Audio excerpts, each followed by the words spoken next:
à tous, c'est le Corbeau.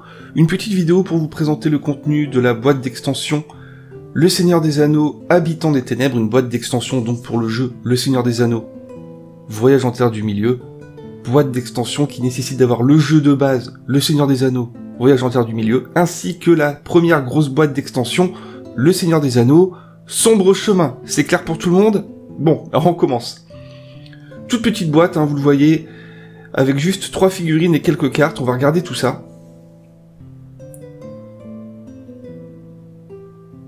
On commence avec un petit fascicule, comme à chaque fois. Pour l'instant, on s'attarde pas dessus, on verra plus tard s'il y a des choses intéressantes, ou si c'est tout pourri.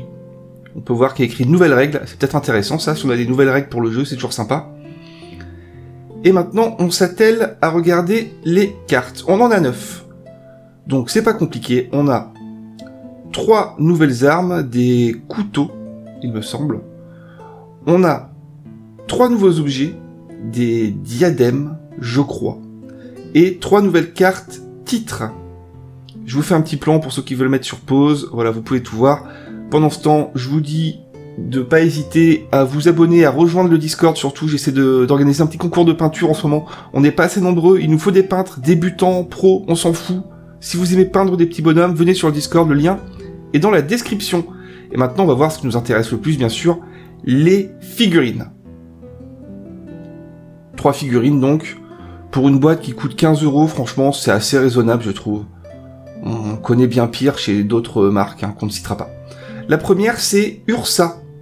C'est un peu le chef des rois des tombes, de l'armée des morts. On avait déjà 3 soldats de l'armée des morts dans la boîte Sombre Chemin, et ben on a leur chef maintenant, Ursa.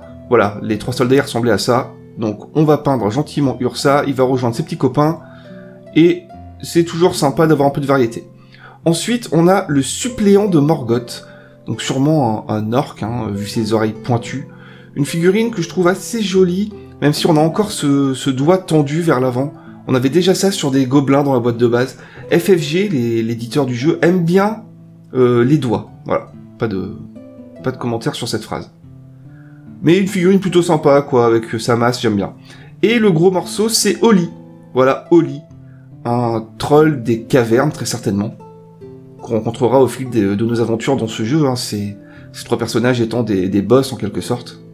C'est pas indispensable de les avoir, mais c'est toujours plus sympa de représenter ces personnages par des figurines dédiées, plutôt qu'avec des figurines génériques auxquelles on attache un petit token pour dire lui il est spécial et tout, non. Nous on veut des petits bonhommes.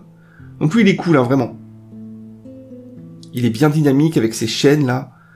J'aime bien, il est assez grand. Regardez, comparé au troll des cavernes de la boîte Sombre Chemin, c'est la même échelle, mais sa posture le rend plus grand, quoi. Le bras levé, il est plus redressé. Franchement, il est cool. Ça va être bien à peindre, ça. Ce fameux fascicule, donc là, j'ai regardé un peu. En fait, il n'y a rien de nouveau. Il y a marqué nouvelles règles, mais c'est juste pour nous dire qu'on peut ajouter les figurines et les cartes au jeu de base. On s'en doutait un petit peu. Tout le reste, c'est nul. On n'apprend rien. Ça dégage.